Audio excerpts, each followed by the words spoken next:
छोटी लड़की ने लापरवाही से अपनी उंगली आया की ओर इशारा की और आया ने तुरंत एक अंडा दे दिया। लड़की स्वभाव से शरारती थी, असल में स्वर्ग से भेजी गई दिव्य संतान थी जो लोगों को संतान का वरदान देने आई थी। उसने चुपके से अपने गुरु की पवित्र झाड़ू उठा ली। जब वह उसे लापरवाही से घुमा रही थी, पृथ्वी पर एक बूढ़ी औरत अचानक गर्भवती हो गई। यहाँ तक कि जानवर भी बार बार बच्चों को जन्म देने लगे। अमर ने यह अफरा तफरी देखी और लड़की को रोकने की कोशिश की, लेकिन तभी अचानक जागे गुरु ने उन्हें टोक दिया। घबराहट में छोटी लड़की ने संतान देने वाली झाड़ू को नश्वर लोक में गिरा दिया। गुरु नाराज हो गए और उसे दंड स्वरूप झाड़ू वापस लाने के लिए धरती पर भेज दिया। उसे उन 9 लोगों की भी मदद करनी होगी जिन्हें सच में संतान की आवश्यकता है, और अपने हाथ की 9 पुण्य मणियों को प्रकाशित करना होगा। केवल तभी वह स्वर्ग लौट सकती है।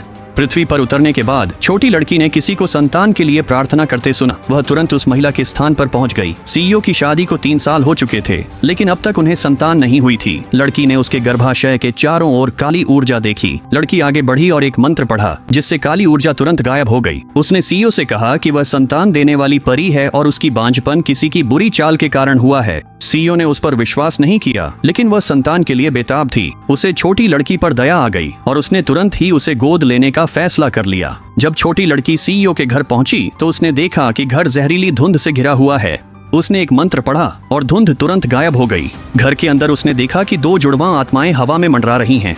वे सीईओ के गर्भ में पुनर्जन्म लेने वाली थीं, लेकिन वे अंदर नहीं जा पा रही थीं। छोटी लड़की ने उनकी मदद कर उन्हें उनकी मां के पेट में भेजने का फैसला किया।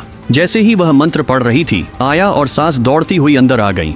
उन्होंने न केवल सीईओ का बांझपन का मजाक उड़ाया, बल्कि उस पर बिना अनुमति के बच्ची को गोद लेने का भी आरोप लगाया। यह सुनकर लड़की बहुत गुस्सा हो गई। उसने आया की ओर उंगली हिलाई और आया ने तुरंत एक अंडा दे दिया। लड़की ने कहा कि सीईओ के भाग्य में कई बच्चे हैं, लेकिन आया के अंदर काली ऊर्जा भरी हुई है। उसने आया की टांग की ओर इशारा किया और कहा कि उस पर एक आत्मा चिपकी हुई है और रो रही है। आया की टांगें तुरंत अकड़ गईं। उसका चेहरा डर से भर गया। फिर छोटी लड़की ने सीईओ से दृढ़ता से कहा कि वह 3 महीनों के भीतर अपना खुद का बच्चा गर्भ धारण करेगी।